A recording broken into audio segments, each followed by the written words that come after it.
Good day, ladies and gentlemen, and welcome to the show. Today is December 11th, 2020, and thank you for tuning in. Now listen, I see two shortages coming, two different commodities over the next year. And, not just one of them silver. Yeah, one of them silver. Oh, well, let's get started. Let's open up charts right here. Take a look at what's going on. Solar power,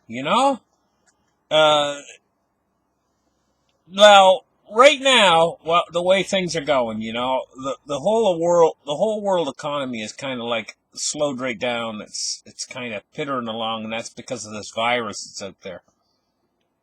But going into next year, this is an absolute massive campaign they got going right now. They're shipping this vaccine all over the world. In cold, it's very cold. They have to keep it very, very cold. But there's run on dry ice right now because of this. It's actually consuming all the dry ice out there to keep this stuff cold. They're moving it around, and what we're going to see is we're also seeing. I think the virus was probably going to peak on its own at a certain point, because of the way it was spreading so fast, But anyway, I think that in this next year we're going to start to see the virus start to move backwards. And we're going to start to see things opening up, and we're going to start to see factory production. Now, in the United States, we've lost 110,000 small businesses. But, this is all a big conspiracy to get rid of the small businesses so that these big corporations and stuff can take up the slack of what the small businesses. They got to have a monopoly, the big corporations, And so we're going to see prices increasing on almost everything across the board. Things are going to be in short supply all the way across the board as the economy starts to bounce back going into next year. We're also going to see huge stimulus packages. Now, I'm going to tell you guys what. 106 GOP members have now joined up with Texas in a lawsuit. We're going to see very quickly what happens with that. But I think that I have to give you guys what I think is going to happen, and I'll tell you, honestly, I think that coming into this next year, what we're going to see happen is we're going to see stimulus coming early in the year, massive amounts of stimulus coming, and this is going to kind of start to kickstart the fact that the virus is starting to move back. Stimulus is starting to come in. So we got one thing leaving. The virus is leaving. That's what's been slowing everything down. And we're going to have stimulus coming in behind it. Okay? And so people are moving into solar. All across the United States, we've got a lot of people wanting to move out of the cities, move out into the country. The first thing they're going to want is they're going to want to set up their own power supply. Off-grid power supply. And what does that mean? It means they're going to be buying solar like crazy. It means they're going to be buying solar panels. And what do they make those solar panels out of? Silver. Now, what happened in this last year? We had an awful lot of silver mines that aren't producing up to what they normally produce. Now, with silver, with supply inventories, there's always a bit of a lag there. So the lag is going to ensure that the amount of silver that comes in next year, because this last year we didn't produce as much silver because we had this virus moving through, and mines, they have to follow social distancing guidelines just like anybody else. The mines are not going to produce. It's not going to be showing into this next year just how much behind the mines are in the mining production. At the same time, we're going to have this sudden boom. And industry's going to need a tremendous amount of silver. So we're going to look at this for a little bit. Solar energy could power silver higher. They're saying that silver, the projection is that silver is going to soar to a record $50 an ounce in 2021, powered by loose Federal Reserve monetary policy and a weak dollar, and turbocharged by surging demand for the white metal in the solar energy sector. Okay? And in this article, they go on to talk about how this constant need for new stimulus is going to continue. And it's only going to get greater as more people lose jobs and stuff. The next thing they're going to have to do is bring out the central bank digital currency. They're going to be switching the dollar over digital. And they're just going to be pumping it out from the Fed into people's wallets directly. It says, now this is Peter Schiff, and what he says here is the problem is not really the fact that we have a disease, but that we're addicted to the cure, stimulus. We're addicted to stimulus. And which is cheap money and all this debt. So now the addiction to the cure, that's the real problem. The disease doesn't even matter anymore, because if we get rid of the disease, we're still addicted to the cure. And the cure is stimulus. It's a never-ending thing now. That stimulus is just going to have to keep coming and keep coming, because if they ever try to shut it off now at this point, it's going to be more than a crash. It's going to be a total system-wide shutdown. And that can't be allowed. So they're going to keep this stimulus coming. And that, along with the fact that we didn't produce that much silver last year, is leading to shortages developing in silver. Now, there's another commodity out there that we could have huge shortages going into next year, and that's Bitcoin.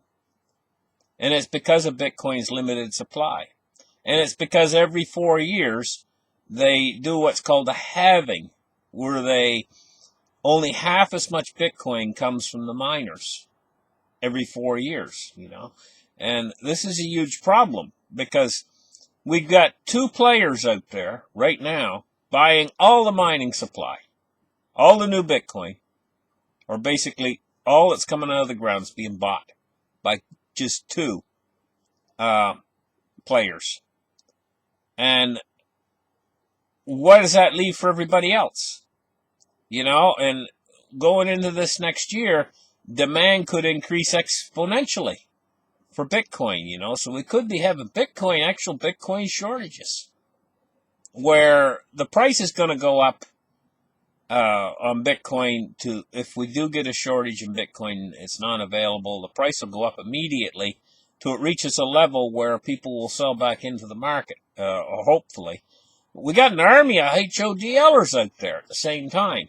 And the more HODLers we get out there, the higher the price is going to go if we do have a shortage, because they're not going to want to sell back into the market. So we can actually quite literally have a shortage in Bitcoin. Silver price today, we're looking at, it's up 2 cents, $23.97 for silver. It's a good time to buy these two commodities. The best time to buy would be to buy on the dips. Right now we're in a little bit of a dip, but it could dip lower. That's the thing. And because I'll tell you, it could dip lower because they haven't done any stimulus in a long time. And what that basically means is the markets are being held up on the hopes for more stimulus. But there's no stimulus out there right now, to hold it up. Let's take a look at cryptocurrency today. And you know what we're looking at? It's 533.1 billion. And we're looking at a Bitcoin dominance of 62.9%, which is rather high. I think that Bitcoin dominance, I'll tell you the truth, the money's all going to the big money, I think, is all going to flow into Bitcoin. Bitcoin is the one. It's going to be where the big money is stored. And all these other coins and stuff, they can be used for actually being used as a currency. Bitcoin's not so much a currency, it's a store of value. And that's where all the money's going to flow, right into that. It could be tremendous, the amount of money that flows into that as the dollar starts to lose strength from all this stimulus. The dollar, the euro, the yen, the pound, all of it's going to lose strength. They're going to have to keep stimulating at the cost of these fiat currencies. And this is a one-way street.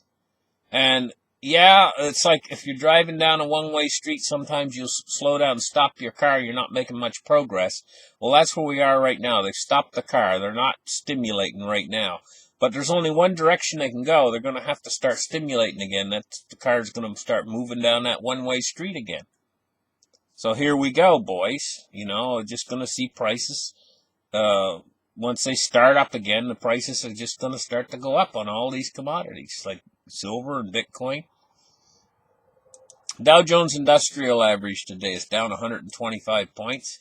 Now, see, this is where we're at. This is why we've dropped back from 30,000. I called the peak on this thing a few days ago. I said, hey, you know what? We've peaked off. 30,000 was it. We're dropping back. Now, it's going to go up again, but only after we start to get the stimulus train going. It's kind of like they're holding off. I think they're delaying on purpose. I think they have some sort of a time schedule or something.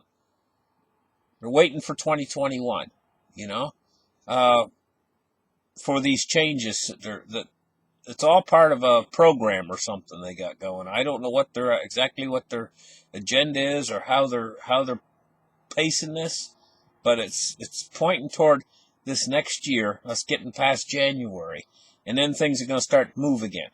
It's just like a delay in what's happening in this whole enormous financial collapse. It's undergoing. We're undergoing it right now. Crude oil, 46.80. So crude oil's running kind of high. It was $40 for the longest time, but it's picked up a little bit now in the past. It started to pick up right here around, November 19th. And moving into December, it's staying up. It's at 46.80. Let's take a look at the MOVE index today. 47.15 on the MOVE index. It's going down just a little bit. Bonds and rates. The whole yield curve we're losing 3 basis points roughly on the long end. Okay, so the U.S. 30 years at 1.6, down 3 basis points. And the U.S. 10 years 0.87, and it's down 3.1 basis points. I think they're doing yield curve control already. Let's take a look now at the U.S. dollar index, and it's 90.99 today. Okay, and it's up a little bit, That'll put pressure on precious metals to go down just a little bit if the dollar's up. Let's take a look at our picture for today. Now, this is a Corgi. Awful cute Corgi. And he's got the most lovely fur. But what really stands out,